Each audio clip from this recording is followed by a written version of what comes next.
இன்று நடைபெற்ற குரூப் 1 முதன்மை தேர்வில் பேப்பர் 2 ஜெனரல் ஸ்டடீஸ்ல பேப்பர் 1 கேட்ட கேள்விகள். ஹிஸ்டரியில வந்து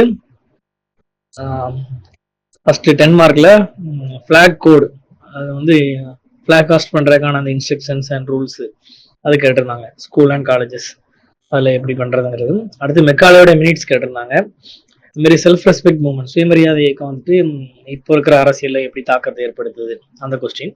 அடுத்து வேலூர் மியூட்டினி, வேலூர் கழகத்துக்கான சீக்கிரமா முதிர்வடையாததற்கான காரணங்கள் என்ன அந்த மாதிரி கேட்டிருந்தாங்க. அது மாதிரி கேபிட்டலிஸ்ட், அதாவது தொழிலதிபர்களுடைய பங்களிப்பு, விடுதலை இயக்கத்துல தொழிலதிபர்களுடைய பங்களிப்பு. ஸோ அந்த 5 கொஸ்டின்ஸும் 10 மார்க்ல கேட்டிருந்தாங்க.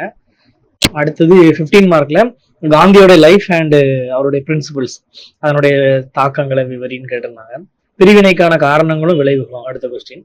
இந்த மாதிரி ஜஸ்டிஸ் பார்ட்டி பத்தி கேட்டிருந்தாங்க. அரசியல்ல மட்டுமல்லாமல் சமூகத்துல என்ன தாக்கத்தை ஏற்படுத்திச்சு ஜஸ்டிஸ் பார்ட்டி அப்படிங்கிறது. அந்த மாதிரி பரதநாட்டியம், அதை பத்தி அதனுடைய விரிவுரையாளர்கள், அதனுடைய அந்த ப்ரொசீஜர்ஸ் எல்லாம் கேட்டிருந்தாங்க. அதே மாதிரி பத்ம அவார்ட்ஸ், அந்த 3 அந்த வகைகளை சொல்லி அதனுடைய செயல்முறைகள் என்ன, எப்படி இது பண்றாங்க அதை பத்தி கேட்டிருந்தாங்க.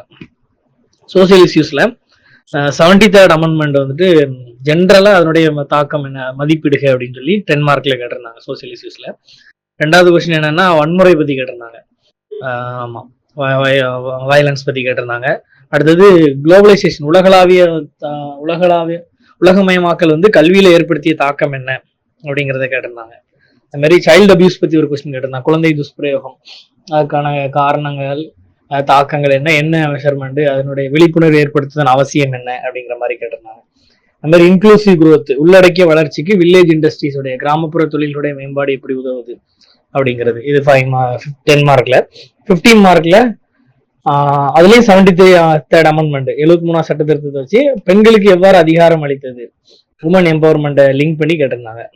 அது மாதிரி பயங்கரவாதத்தை குறித்து, அதனுடைய காரணங்கள், விளைவுகள், அதை எப்படி கேட்டிருந்தாங்கன்னா பயங்கரவாதத்தை வந்து சமூக ரீதியாக அதை வந்து மதிப்பிடுக அப்படிங்கிற மாதிரி கேட்டிருந்தாங்க. சோசியாலஜிக்கல் பெர்ஸ்பெக்டிவ் அப்படிங்கிற மாதிரி இங்கிலீஷ்ல கேட்டிருந்தாங்க. அதே போல பெண்கள் பேறுகால பாதுகாப்பு, மகப்பேறு, அதனுடைய அவசியம் என்ன, அந்த ஒரு கொஸ்டின் கேட்டிருந்தாங்க.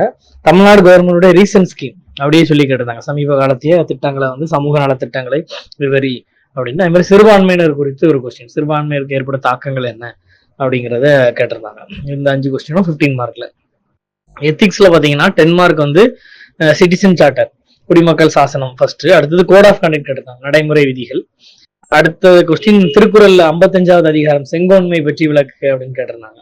15 மார்க்ல ஒழுக்கம் மற்றும் அரசியல் மனப்பாங்கு, இந்த ரெண்டையும் ஒரே கொஸ்டின்ல கேட்டிருந்தாங்க. ஒழுக்கம் மற்றும் அரசியல் மனப்பாங்கு குறித்து கட்டுரை வரைக அப்படின்னு. அடுத்து 2வது நிர்வாக சீர்திருத்த ஆணையத்தினுடைய அந்த பணியாளருக்கு நடைமுறைப்படுத்த வேண்டியத அந்த பரிந்துரைகளை விவரி அப்படிங்கிற மாதிரி கேட்டிருந்தாங்க. அடுத்து அந்த உள்ளுணர்வுவாதம், இன்ஸ்டிடியூஷனலிசம் வந்துட்டு பட்லருடைய பிரின்சிபல்ஸ் பத்தி கேட்டிருந்தாங்க.